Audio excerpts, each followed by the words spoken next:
Bonjour, bienvenue dans ce nouvel épisode d'OpenOpal. Aujourd'hui, sujet passionnant. Au secours, mon boss est Opal. Où il est devenu, où il le prétend. Enfin, voyons ça.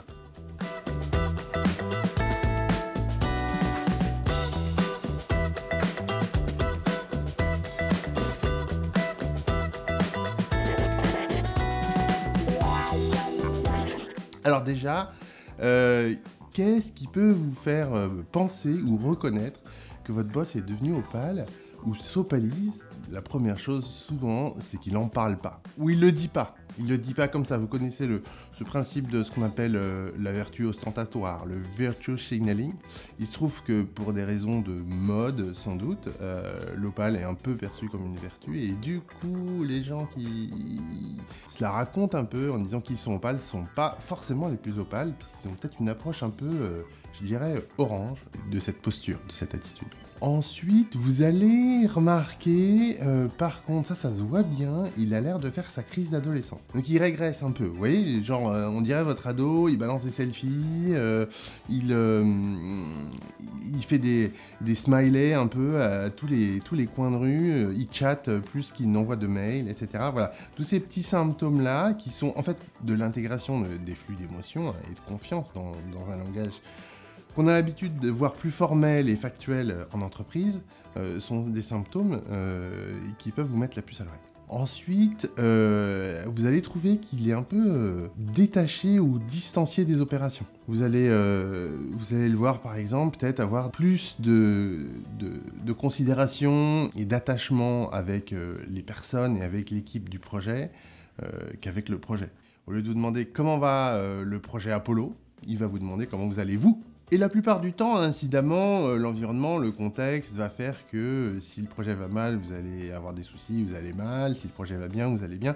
Donc 80% des cas, si je vous demande comment vous allez me répondre avec des nouvelles du projet Apollo, ou du moins votre réponse va être un peu corrélée. Mais vous noterez la subtilité de cette question-là qui ouvre la porte à ce que si j'ai un autre problème plus gros que le projet Apollo qui me pollue la vie, j'ai toute l'attitude d'en parler. Et s'il vous a sincèrement posé la question, ça va l'intéresser aussi. Dernier jeu ou ensemble de symptômes, c'est, je dirais, une propension à tourner un peu plus vers l'intériorité que d'habitude, de coutume. Voilà, on a l'habitude d'être dans un monde qui regarde beaucoup l'extérieur, ce qui se passe dehors, parce que c'est factuel, parce que c'est palpable, c'est concret. Et vous allez entendre des expressions du type « qu'est-ce qui se joue en toi ?» Quand je t'entends, je résonne, voilà ce qui me vient, etc. Donc, de par ces petits mots de vocabulaire, mais aussi des attitudes, vous allez le trouver plus tourné vers l'intériorité, donc un équilibre un petit peu déplacé. D'autres symptômes de cette intériorité, c'est des commentaires spontanés. Oh, je t'aime bien, tu sais, voilà, alors que on apprend dans les livres qu'un compliment doit être attaché à une action positive qui doit être corrélée au compliment que vous recevez, etc. C'est ce qu'on lit dans les livres de management, donc là, ça va un petit peu bouger. Vous allez aussi remarquer parfois des réactions émotionnelles peut-être un peu décalées. On a perdu le projet Apollo, et au lieu de se lamenter sur le fait d'avoir perdu le projet Apollo, ou insulter le client, ou s'énerver contre le concurrent, ça va être « Oh là là, mon pauvre, toi qui avais passé tellement d'heures sur ce projet, des nuits blanches et tout, j'étais mal pour toi, et puis, oh là là, voilà. » Recentrer sur l'individu, les personnes, les ressentis. Vous allez aussi remarquer probablement que votre manager devient de plus en plus centré sur les humains et les individus, plutôt que sur les organisations. Remettre les personnes morales au service des personnes, ça va lui donner un prisme de voir tous les acteurs d'abord comme des humains avant d'être représentants de telle ou telle entreprise. Donc vous allez voir moins de décalage de posture quand on est entre nous, quand on est face à des clients, quand on est face à des fournisseurs, etc. Vous allez voir plus d'homogénéité dans son comportement. Une fois que vous avez coché toutes les cases et vous dites « Ah ouais, non mais là, clairement, il est en train de virer Opal », qu'est-ce que vous faites? D'abord, il faut bien garder à l'esprit qu'il n'est pas indifférent au projet. Et il faut continuer le reporting. En fait, c'est pas qu'il ne veut pas voir de KPI, c'est juste la posture par rapport à la mesure de la performance qui change, au sens où, au lieu de se jeter les KPI à la figure, on va les poser au milieu de la table et on va les regarder ensemble. Il a aussi des attentes, en fait. Mais mais dans le respect de votre souveraineté, probablement aussi parce qu'il pense que ses attentes sont pas forcément les bonnes. Bah ouais, il a moins d'ego et il pense moins qu'il a la réponse à tout. Il va pas vous projeter ses attentes sur lui. Sur vous, pardon. Il va plutôt attendre que vous exprimiez ce que vous voulez faire. Il va être là pour en parler avec vous. Il va être là pour en parler avec vous, parler du contexte, parler des dynamiques qui se jouent, etc. Mais si vous essayez de l'amener dans la discussion au travers d'une décision que vous allez lui faire prendre, là, vous allez le voir commencer à esquiver au moment où on arrive sur vraiment les actions très concrètes, parce qu'il tient à ce que ce soit vous qui preniez les décisions, même si il va normalement rester en responsabilité par rapport aux décisions qui sont prises dans l'équipe. Et ce qui est un petit peu contre-intuitif, hein, puisque, encore une fois, quand on nous élève dans un monde très rationnel, celui qui prend la décision, il est responsable. Et là, on décorrèle un peu les deux, au sens où, si c'est votre manager, il peut très bien continuer d'assumer les responsabilités des décisions, même si c'est pas lui qui est à l'origine de ces décisions, il vous a laissé les prendre. Alors, il a probablement, s'il s'opalise, votre boss, il a probablement lu Frédéric Laloux, avec ce qu'on appelle ce advice process, ou la décision par partage d'intention. Et là, je parle bien de partage d'intention, c'est-à-dire que la personne, Jean-Michel, qui veut prendre sa décision, prend d'abord l'ownership, la responsabilité, la pleine possession de la décision, et ensuite va la partager avec les personnes impactées, évidemment, puisqu'elles vont en vivre une partie des conséquences, et les personnes expertes. Donc n'essayez pas d'aller demander l'avis de votre boss, parce que là, il va sentir un peu l'entourloupe.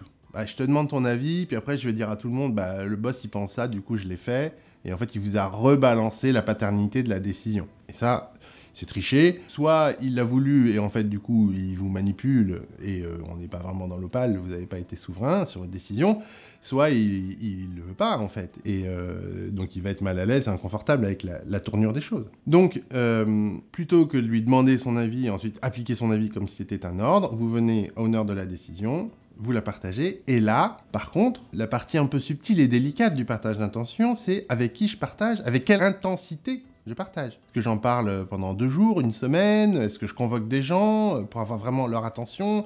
Quel niveau de documentation je leur donne? Est-ce qu'on gère par chat, par mail, par réunion physique, etc.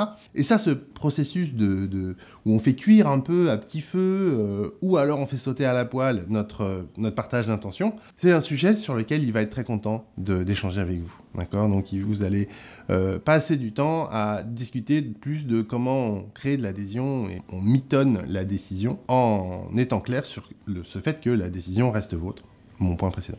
Alors tout ça, une allégorie qu'on prend souvent, c'est l'histoire du jardinage.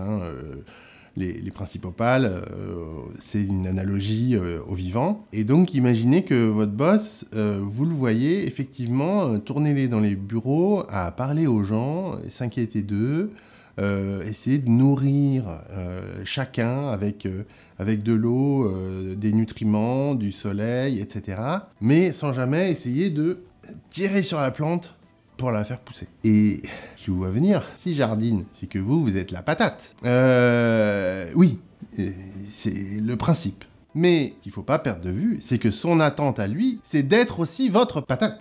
Et que vous soyez son jardinier. Et donc, quand votre manager vire opale, il va s'attendre aussi à ce que vous alliez vous intéresser à lui, le nourrir de soleil, d'eau, de nutriments, etc. Et ça, il ne s'est pas demandé.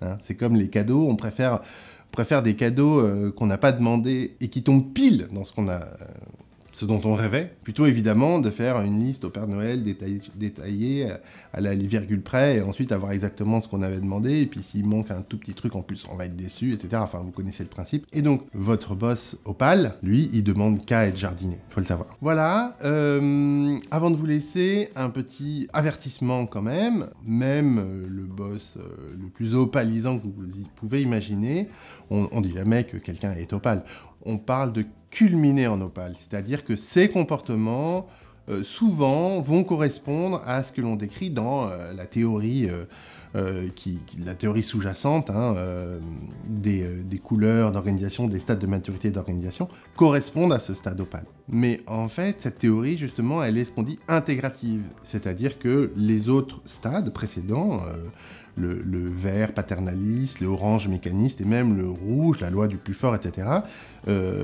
sont intégrés, sont inclus dans les possibilités de ce que peut faire Opal. Et votre boss, en fonction de l'environnement dans lequel vous allez le baigner, il va pouvoir prendre tel ou tel comportement. Donc faut pas vous dire que, ah bah tiens, hop, tout ce qu'on vient de dire sur les principes Opal vont s'appliquer tout le temps.